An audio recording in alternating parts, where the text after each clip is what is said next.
السلام علیکم ورحمۃ اللہ وبرکاتہ. الحمد للہ کفی وسلام علی عباده الذین اصطفی. اما بعد فاعوذ باللہ من الشیطان الرجیم. بسم اللہ الرحمن الرحیم. یا ایہا الذین آمنوا کتب علیکم الصیام کما کتب علی الذین من قبلکم لعلکم تتقون. عزیز ساتھیوں، ماہ رمضان بہت ہی قریب ہے، جو کہ برکت والا مہینہ ہے، جو کہ رحمت کا مہینہ ہے، جو کہ مغفرت کا مہینہ ہے، جو کہ جہنم سے نجات پانے کا مہینہ ہے. تو رمضان کا مہینہ آنے سے پہلے ہی ہمیں اس کی تیاری کرنی چاہیے کہ ہمیں اس میں کون سا کام کرنا ہے اور کون سا نہیں کرنا. تو ہمیں پہلے سے ہی علماء کرام سے اس کو جان لینا چاہیے، اس کے معلوم کر لینا چاہیے. تو آج ساتھیوں، آج ہم اس ویڈیو میں اسی کو معلوم کریں گے، اسی کو جان لیں گے علماء کرام سے کہ علماء کرام کیا فرماتے ہیں اس بارے میں. تو چلیے دوستو، ویڈیو شروع کرتے ہیں. ویڈیو شروع کرنے سے پہلے آپ سبھی سے ریکویسٹ ہے کہ اگر آپ چینل پر نئے ہیں تو چینل کو ضرور سبسکرائب کر لیجئے تاکہ اس طرح کی نئی ویڈیوز آپ کو ملتے رہے، اور بغل کے بیل آئیکن کو دبانا نہ بھولیں تاکہ آنے والی ہر نئی ویڈیوز کی نوٹیفیکیشن سب سے پہلے آپ کو مل سکے. تو چلیے دوستو، ویڈیو شروع کرتے ہیں.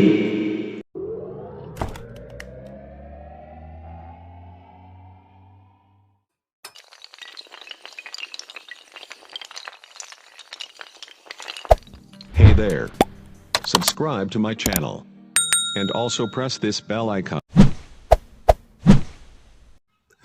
تو ہم سب سے پہلے شیخ الاسلام مفتی تقی عثمانی صاحب سے کچھ جان لیتے ہیں، کچھ معلوم کر لیتے ہیں کہ مفتی صاحب اس بارے میں کیا فرماتے ہیں.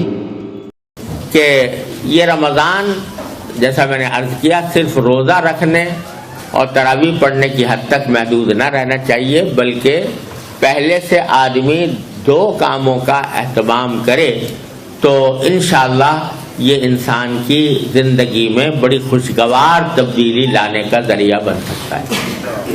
دو باتیں. ایک بات یہ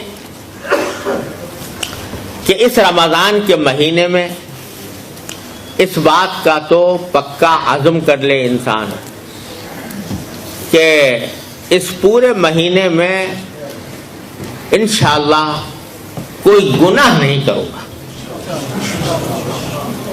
ورنہ آپ سوچئے کہ رمضان کے مہینے میں آدمی نے اللہ تعالیٰ کے حکم کی خاطر کھانا چھوڑ دیا، پانی چھوڑ دیا. کھانا حلال تھا کہ حرام تھا؟ حلال تھا، مگر حلال کو بھی چھوڑ دیا. پانی پینا حلال تھا کہ حرام تھا؟ حلال تھا، مگر اللہ کے لیے چھوڑ دیا. جو چیزیں پہلے ہی سے حرام ہیں، جو روزے میں یا غیر روزے میں دونوں میں حرام ہیں، اگر وہ نہ چھوڑی تو پھر وہ روزہ کس کام کیسا ہوا؟ مثلا جھوٹ بولنا حرام تھا، جھوٹ بولنا روزے میں نہ چھوڑا. غیبت کرنا حرام تھا، غیبت کرنا روزے میں نہ چھوڑا. کسی کے اوپر نامحرم پر لذت لینے کی نگاہ غرض سے نگاہ ڈالنا حرام تھا، وہ نہ چھوڑا. کسی کو لڑائی کرنا، جھگڑا کرنا، دوسرے کو تکلیف پہنچانا عام حالات میں بھی حرام تھا، وہ نہ چھوڑا. تو بھائی جو حلال چیزیں تھیں وہ تو چھوڑ دی رمضان میں، لیکن جو پہلے ہی سے حرام تھی وہ نہ چھوڑی. تو یہ کیسا روزہ ہوا؟ اس سے تقویٰ کیسے حاصل ہوگا؟ تو تقویٰ اس وقت حاصل ہوگا جبکہ حلال چیزیں تو چھوڑی ہیں، حرام چیزیں بھی چھوڑو. اس بات کا عزم کرو کہ کم از کم اس رمضان کے مہینے میں آنکھ غلط جگہ نہیں جائے گی، زبان کوئی غلط بات نہیں بولے گی، کان کوئی غلط بات نہیں سنیں گے، اور منہ میں کوئی حرام لقمہ نہیں جائے گا. یہ کیا بات ہوئی کہ سارا دن تو روزہ رکھا اور افطار کیا حرام غذا سے. ایسے آمدنی سے جو حرام تھی اس سے افطار کیا. دھوکہ دے کر فرض کرو کمائی حاصل کی وہ حرام, سود کھا کر کمائی حاصل کی وہ حرام, قمار کے ذریعے حاصل کی یا اور کسی غیر شرعی طریقے پر حاصل کی وہ حرام. تو روزہ تو رکھا سارا دن اور افطار کیا حرام سے, تو وہ کیسا روزہ ہوا, اس سے کیسے تقوی پیدا ہوگا. لہذا اس بات کا اہتمام کرو کہ اللہ تعالی ہم سب کو اس کے اپنے فضل و کرم سے توفیق عطا فرمائے. رمضان کا مہینہ اس طرح گزرے گا کہ کوئی گناہ نہیں ہوگا, اور اس کے لیے اپنی پوری ہمت کا مظاہرہ کرنا ہوگا کہ اسی طرح جیسے شدید پیاس میں پانی پینے سے پرہیز کرتے ہو, اسی طرح گناہ کے ارتکاب سے بھی پرہیز کر کے دیکھو کرو, تو یہ رمضان کا مہینہ اس کی تربیت اور اللہ تعالیٰ کے ساتھ تعلق مضبوط کرنے کا بہترین ذریعہ بنے گا. تو اب ہم مولانا الیاس محمد صاحب سے کچھ مسئلہ معلوم کر لیتے ہیں کہ ہمیں اس میں کیا کرنا ہے اور کیا نہیں کرنا. الحمدللہ وحدہ لا شریک لہ والصلاۃ والسلام علی من لا نبی بعدہ. روزہ کا شرعی وقت صبح صادق سے غروب آفتاب تک ہوتا ہے. جن علاقہ جات میں دن رات کا تناسب برابر نہ ہو بلکہ ان میں قدر فرق ہو, وہاں بھی 12 گھنٹے کا حساب کر کے غروب آفتاب سے پہلے روزہ افطار کرنا جائز نہیں ہوگا. اگر کسی نے روزہ رکھا اور 12 گھنٹے کے بعد روزہ افطار کر لیا تو روزہ نہیں ہوگا, قضا اور کفارہ دونوں ہوں گے. ہاں البتہ کہ دن رات میں تفاوت اور برابر غیر معمولی ہے, مثلا دن 20 گھنٹے کا ہے, 22 گھنٹے کا ہے, 23 گھنٹے کا ہے, رات 1 یا 2 گھنٹے کی ہے, اس میں کوئی بیمار ہے, کمزور ہے, عمر رسیدہ, ان سے برداشت نہیں ہو سکتا تو روزہ نہ رکھیں. بعد میں جب مناسب وقت ہو تو اس میں قضا کر لیں, یہ واضح نشین فرما لیں. لیکن یہ نہیں کہ 12 گھنٹے کے بعد روزہ کھول دیں, ایسا کیا تو قضا کفارہ دونوں ہو جائیں گے.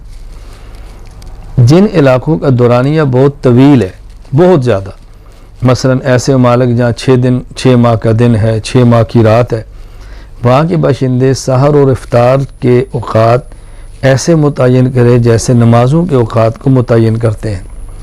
اس کا طریقہ کیا ہے, قریب ترین جو ملک ہیں, قریب ترین جو علاقہ ہے جہاں سحر افطار کے اوقات حسب معمول چل رہے ہیں, انہی کے حساب سے اوقات کا تعین کر لیں. اتنے گھنٹے کا دن, اتنے گھنٹے کی رات, اتنے گھنٹے کا روزہ اور اس کے بعد افطار. اگر کسی وجہ سے غسل واجب ہوا ہو, سحری کے وقت کم ہو, کہ غسل کیا تو سحری نہیں کر سکیں گے, تو وضو کریں, سحری کر لیں, روزہ رکھ لیں اور بعد میں غسل کر لیں. یعنی حالت جنابت میں بھی روزہ رکھا جا سکتا ہے, اس کے لیے پاک ہونا شرط نہیں ہے. پائریا کے مرض میں مبتلا شخص کا روزہ فاسد نہ ہوگا, کیونکہ اس کے منہ میں جو پیپ پیدا ہوتی ہے اس کی مقدار عموماً اس کے لعاب سے کم ہوتی ہے, اور اس سے احتراز ممکن نہیں ہوتا, بچنا ممکن نہیں ہوتا. ہاں یہ بات ضرور ہے, اگر یہ پیپ زیادہ ہو اور لعاب کم ہو اور حلق میں چلی جائے پیپ لعاب کے ساتھ مل کر, تو اس کا روزہ فاسد ہو جائے گا. جس طرح کہ دانتوں سے خون نکلے اتنی مقدار میں کہ خون زیادہ ہو لعاب کم ہو تو روزہ ٹوٹ جاتا ہے, لیکن اگر خون کم ہو لعاب زیادہ ہو تو روزہ نہیں ٹوٹتا. اسی طرح پیپ کم ہو, خون لعاب زیادہ ہو, اب اس کا روزہ بھی نہیں ٹوٹے گا.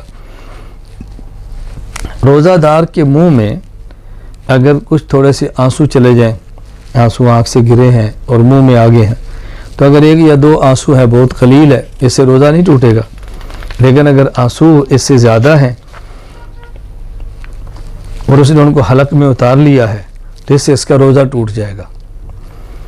جب انسان روزے کے دوران کلی کرتا ہے اور پانی باہر نکال دیتا ہے لیکن منہ کے اندر کچھ نمی سی رہ جاتی ہے, وہ نمی سی تھوک کے ساتھ اندر چلی جائے تو اس سے روزہ نہیں ٹوٹتا. لیکن احتیاط اس میں ہے کہ کلی کرنے کے بعد 1 مرتبہ تھوک دیں تاکہ وہ نمی سی بھی باہر چلی جائے اور دل بالکل مطمئن رہے. اب ہم مولانا طارق جامل صاحب کی کچھ باتیں اور کچھ نصیحتیں سن لیتے ہیں. تو میرے بھائیوں بہنوں, ایک امر آ رہا ہے میرے نبی نے رمضان کو کیسے پیش کیا؟ نہ نماز کو، نہ روزے کو، نہ حج کو، نہ زکوٰۃ کو، نہ تبلیغ کو، نہ جہاد کو، نہ ذکر کو، نہ علم کو، نہ تہجد کو، نہ تلاوت کو، نہ سخاوت کو، کسی عمل کو ایسے پیش نہیں کیا جیسے اس کو پیش کیا۔ روزے کب فرض ہوئے؟ جب آپ مدینہ تشریف لے گئے تو ہجرت کے دوسرے سال۔ پہلا رمضان روزے فرض نہیں، دوسرا ہجرت کا سال شعبان کی 2 تاریخ اور دن پیر کا، پیر کے دن شعبان کی کیا بھائی 2 تاریخ، اور میرے نبی پر کتب علیکم الصیام کی آیت اتری، اور مہینہ ستمبر یا اگست۔ میرے نبی نے 9 رمضان دیکھے، 9، اور سارے گرمی میں دیکھے، سردی میں نہیں دیکھے۔ ہمارا رمضان گرمی میں ہے، شاید اللہ نے اپنے نبی کا سارا رمضان گرمی میں گزارا تاکہ امت کو پتہ چلے کہ میں نے اپنے حبیب کو بھی پیاس اور بھوک چکھائی ہے، تو تم کیوں نہیں بھوکے پیاسے رہ سکتے اس کی محبت میں، اس کی اطاعت میں۔ 9 رمضان آئے سارے شدید گرمی، چونکہ آپ 20 ستمبر 622 عیسوی مدینہ انٹر ہوئے، 8 ربیع الاول اور نبوت کا 14واں سال یا یکم ہجری کہہ لو، آپ مدینے میں انٹر ہوئے 20 ستمبر۔ تو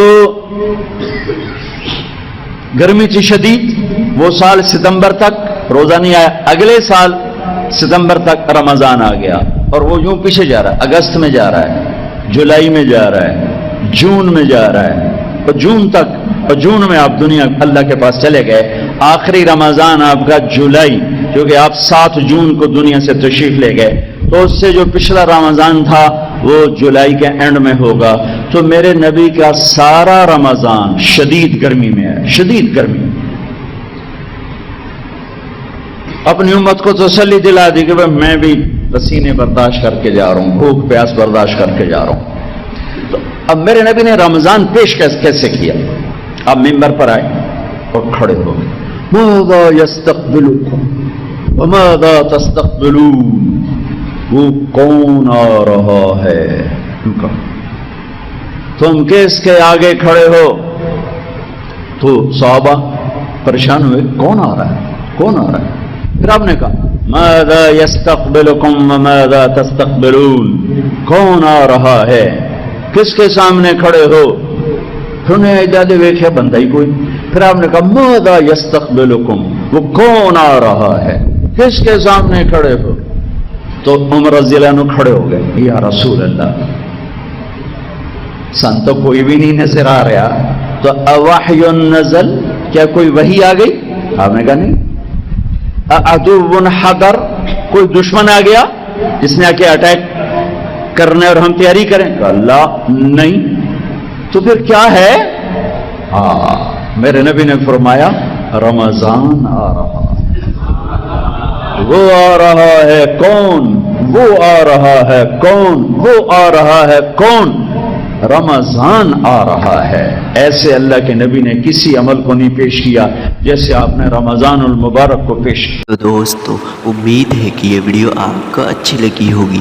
اگر ویڈیو اچھی لگی ہو تو لائک کیجئے، کمنٹ کیجئے اور اپنے دوستوں سے شیئر کیجئے، اور چینل پر ضرور سبسکرائب کیجئے اور بیل آئیکن کو بھی دبا لیجئے۔ پھر ملتے ہیں اگلی ویڈیو میں، تب تک کے لیے اپنا خیال رکھیں۔ السلام علیکم ورحمۃ اللہ وبرکاتہ۔